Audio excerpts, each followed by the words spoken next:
Can Nigeria afford a national carrier?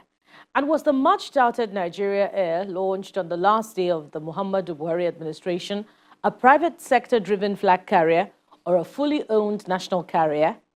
Well, not a little dust was raised by officials of the Aviation Ministry in the immediate past administration following their launch of the proposed national carrier, Nigeria Air, on May the 29th. About a week after the launch, lawmakers from the lower and upper chamber frowned at the manner in which it was done, describing it as fraudulent and shrouded in secrecy. On the program this week, we recall the hearings from both committees of the 9th National Assembly, with hopes that the 10th National Assembly will take up calls to investigate the launch and bidding process for the carrier. Hello and welcome to Aviation This Week. I am Bukola Koka.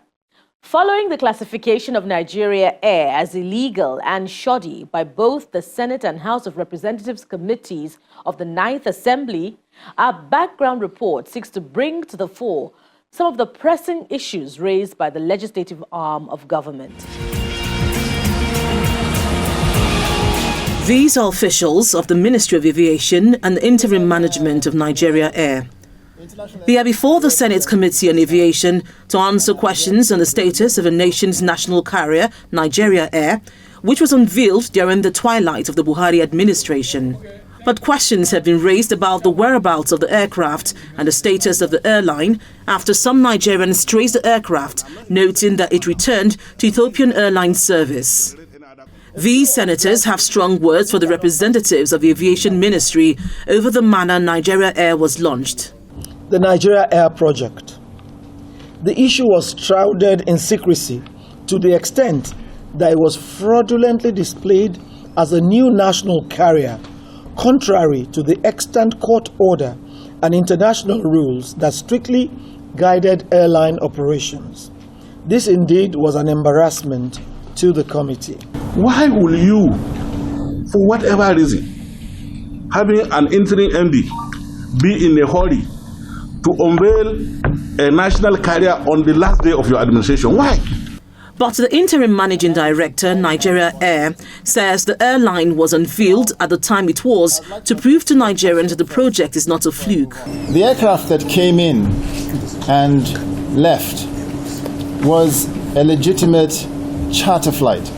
You see, ever since 2018, all you'd ever seen about Nigeria Air aircraft were pictures, drawings, not the real aircraft.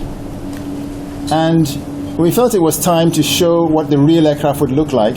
Was it reasonably necessary? You know, you have to take this to take taxpayers' money and charter an aircraft all the way from Ethiopia to come here and for unveiling, if the purpose is just to show Nigerians how the aircraft is going to. We have had the pictures on social media when it was unveiled in Fambro. He also clarifies what he says are misconceptions of the status of a national carrier. We haven't got a license yet to operate. If you had asked me the question, I could, not you, I mean if the social media had asked me the question, I would have said, we haven't got to that stage yet. We are not at the point of operating the airline yet, at all. The representatives from the Aviation Ministry and Nigeria Air then proceed to the House of Representatives to meet with the lower chamber's Aviation Committee. The committee chairman says members do not support the launch of the airline because of a lack of supporting and necessary documents. We are not part of the launch and we do not support the launch, especially at a time issues are yet to be cleared. The committee hereby resolved to 1. Direct the Federal Ministry of Aviation and its partners in the Nigeria Air project to immediately suspend any operation regarding to Nigeria Air and every other action with respect to Nigeria Air. The committee further advises that the Federal Ministry of Aviation, with its agency, the NCAA, should designate some Nigerian indigenous airlines as carriers to take advantage of bilateral air services agreements entered into by Nigeria, pending when a viable national carrier comes on board. Up next is our interview segment with Air Commodore Onitsiji, who speaks on the idea behind Air Nigeria. We are not new to the idea of having what used to be a national carrier. That's when we had the Flying Elephant, Nigeria Airways, which itself came after what we used to have, the British Overseas Airways Corporation, BOAC, while we were still under colonial rule. So when Nigeria got independent, and at that time, the BOAC covered all the British West African states as sole operator. But when independence came, Nigeria started its own. I think Nigerian Airways Limited was incorporated much later in, I think, 1967 or thereabout. And it went on up until 2003, when this issue of liquidation came up during the administration of President Obasanjo. So since then, you can say Nigeria never had any national carrier. So when this when the government of the immediate past President Buhari came up with the idea of a national carrier, Nigerians warmed up to it. And it wasn't until around the time when Addis Serika was appointed, sometime in 2018, that he brought the idea of, okay, he's going to start the national carrier. Went as far as Family Air Show to do what he said was the launching of the logo. It was meant to have come on stream by the December of that year. I think that was in June 2018 or thereabout. So the expectations were high. But the world has moved. We've gone beyond this idea of a national carrier being owned by the nation states. National carrier or flag carriers are like representation of the nation, is a national pride in the Committee of Nations, in the international plane. When people see an aircraft branded as yours, although ownership might not be yours, but so long as it is registered as your national airline or is registered in your national register, it's your flag carrier. Then when it now has the national element, that is the government having a say in its operation, and the name too, that makes it a national carrier. But like I said, now being owned by the government doesn't mean that ownership, or what am I saying? Being branded government or national carrier does not necessarily mean ownership is that of the nation. For example, the British Airways is British Airways in name, but it is not owned by the British. There are other interests that own it. So for Nigeria Air, what we have had so far was that there were bids for people to compete, and at the end of it, we were made to know that it was the Ethiopian Airlines that won the bid, and that it was going to be in consortium with some other participants. We later got to know that these participants were the SACO. There was also ET itself, I think, yes. SACO is supposed to have, I think, 15%.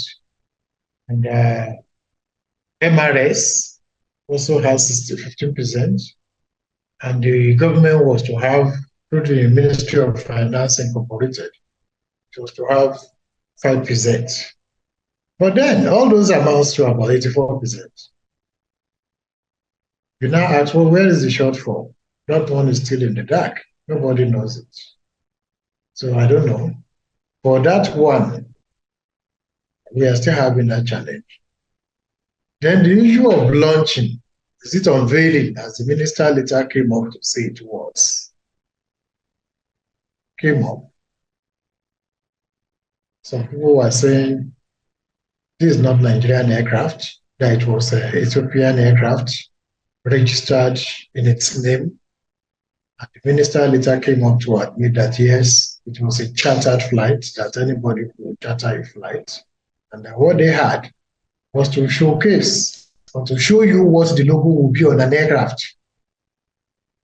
So there were a lot of questions because promises have been made concerning the number of aircraft that were going to take off with Nigeria Air.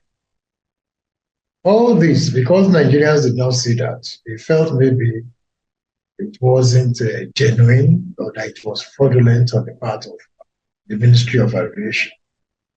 So there have been contradictions, there have been controversies in one form or the other, with the House Committee on Aviation branding the entire thing in fraud, with the minister, I think, came up yesterday or so, the program by the arrest to say it wasn't fraudulent. But then there are still a lot of things that are unclear concerning the Nigeria Air project. In a matter of weeks, the nation will hold the much talked about 2023 general elections, and this is expected to be a very busy period for the domestic airlines as they'll be taking passengers to their various destinations days before the ban on movement by the electoral umpire. The Air Force cargo aircraft are expected to move sensitive election materials across the country, as well as work with other security agencies to secure materials and persons.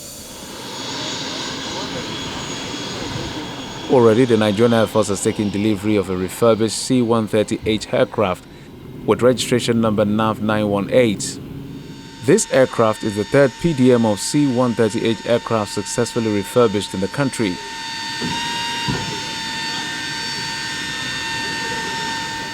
The aircraft has rejoined the Air Force fleet after an in-country periodic depot maintenance at the C-31 Aircraft Maintenance Depot in Ikeja, Lagos.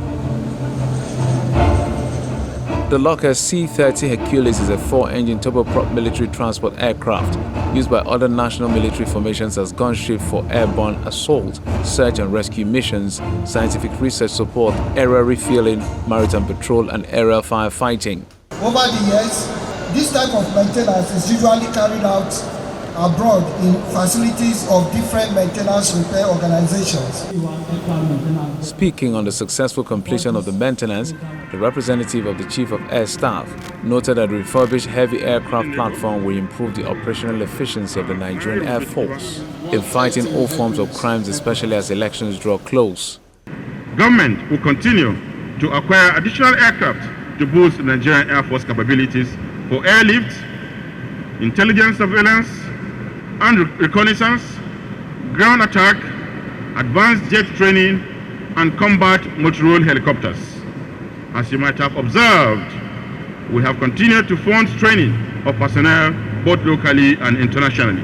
In his remarks, the Chief of Air Staff stated that the rollout ceremony of the C-130H aircraft restates its vision to enhance the Nigerian Air Force air power capabilities needed to join force deployment in pursuit of national security policy. In-country periodic maintenance improves Nigerian Air Force aircraft serviceability, as well as significantly reduces maintenance costs of carrying out such maintenance overseas, thereby conserving foreign exchange for the country.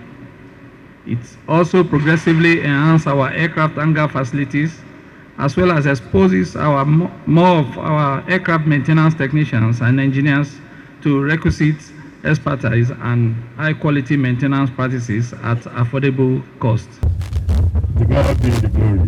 The acceptance and rollout ceremony was attended by the members of the defense committees of the National Assembly, senior officers, airmen and women of the Nigerian Air Force.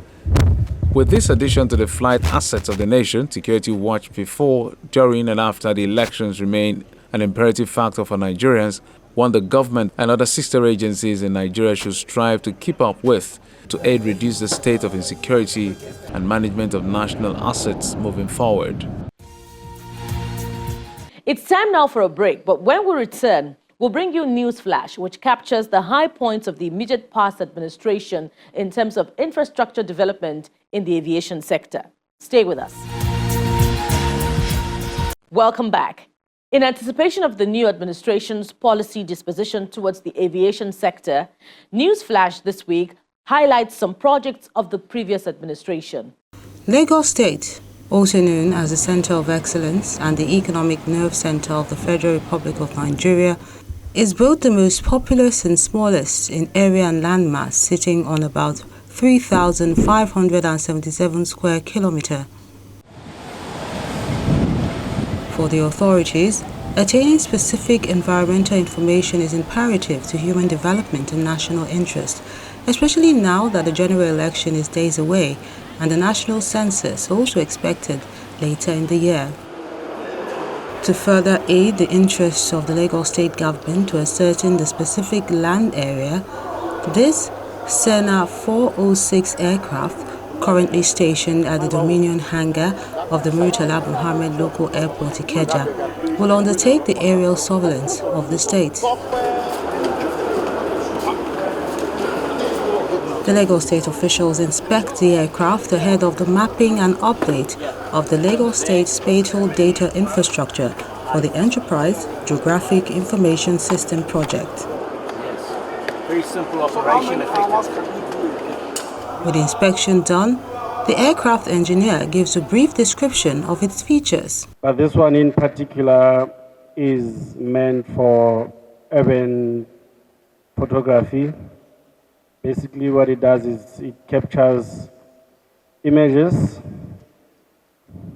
the still photos, and then it takes obliques, which is all directions, which helps to map the cities and the buildings and show them in 3D models. We also do LiDAR for digital elevation models and for the cloud on the LiDAR.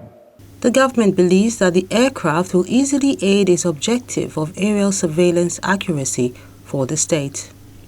Land for us in Lagos is very critical. As we all know, we occupy only 0.4% of Nigerian landmass, and we house about 11% of the population. So that goes without saying that land for us in Lagos is an extremely essential material. Like the captain said, they'll be flying a bit low compared to what we normally see. The pilot explains the operational methods of the aircraft during service. We've got the system inside. I get a flight line that I have to fly at a certain speed and a certain height, and then I will fly the whole pattern, and then Moleti, the operator, will capture the data with the camera in the back. The flight level that we'll be operating will be 4,500 feet above sea level. So it'll be quite high. It's higher than most of the approaches coming into the airport here is at 2,500, so we'll be above that. So it won't be very low. You probably won't even see us, you'll just hear us in the sky. Representatives of the government also comment on the need to complete the spatial data and create an admirable environment that will guarantee a better future for Lagos State. When you look inside, the airplane is equipped with a special camera with the lens at the base, and the camera itself is inside the plane. So we're leveraging the power of technology to do it right, to do it accurately, so that it will be beneficial to the citizens of the state. The Commissioner for Science and Technology in Lagos State shares more details. So what we're doing now is the mapping. Thereafter, we're going to do survey of parcels, so that we can have our spatial data infrastructure complete. Permit me to just describe a little bit. We have electricity here. It may be coming from Shiroro or anywhere.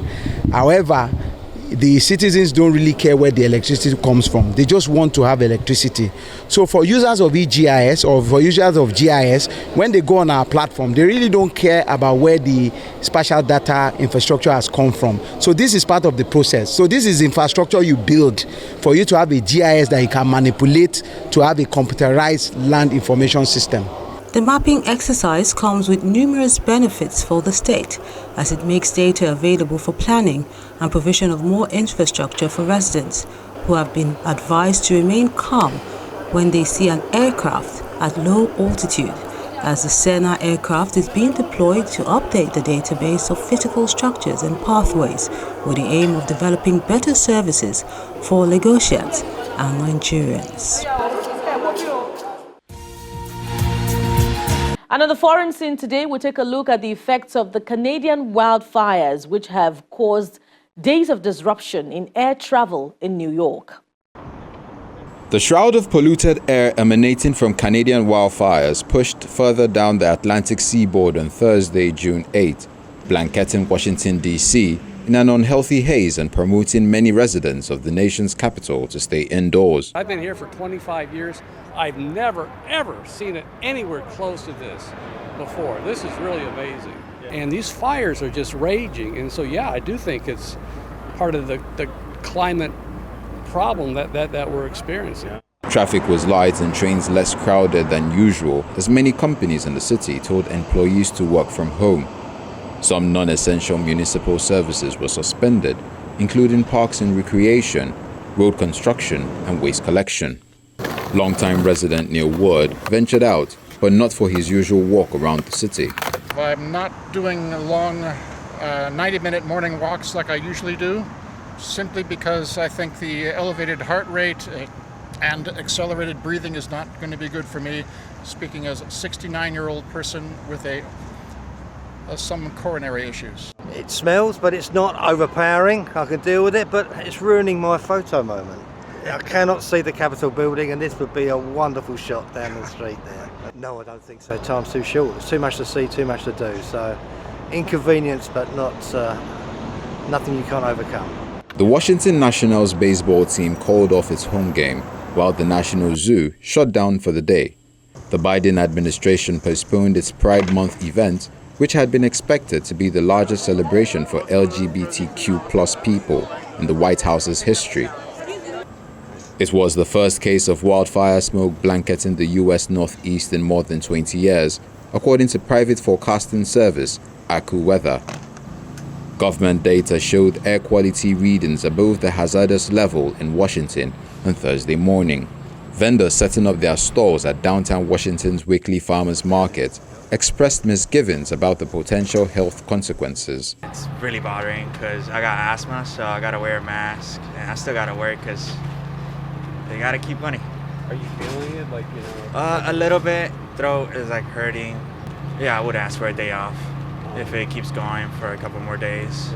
The U.S. National Weather Service extended air quality alerts from New England to South Carolina, as well as parts of Midwest, including Ohio, Indiana, and Michigan. Millions of Americans have been advised to stay indoors if possible to avoid respiratory issues and other health problems that could arise due to the high levels of fine particulates in the atmosphere. Government data showed air quality readings. Many people who wore masks outside a thick layer of smoke veiled the Capitol. The dense smog, which reeked of ash, erased the top of the Washington Monument from view. But researchers have said wildfires will occur more often and at higher intensity due to climate change. Can't deny that climate change is a very big part of it. There are policies that have led to more accumulation of fuel in forests, but we've also seen climate change lead to about 2/3 of the increase in arid conditions in the West. So climate change is definitely playing a big part in the increase in area burned and the severity of the wildfires that we're seeing now. I think not everyone connects climate change with health impacts. And I would love to see that connection made more and the driver of more policy. I think we tend to think of climate change as melting ice caps or rising sea levels, and those things are true, but we don't always associate climate change with the health of our families or ourselves. And what you're seeing outside the window right now is a very real health impact of climate change that affects people very, very far away from the fires. So I hope that does inform policy moving forward. Canada is enduring its worst ever start to wildfire seasons, with thousands forced from their homes. Even though the U.S. has dispatched more than 600 firefighters to Canada to help the country battle the blazes. And this is where we'll draw the curtains today. Thank you for watching, and join us again same time next week for another edition of the program.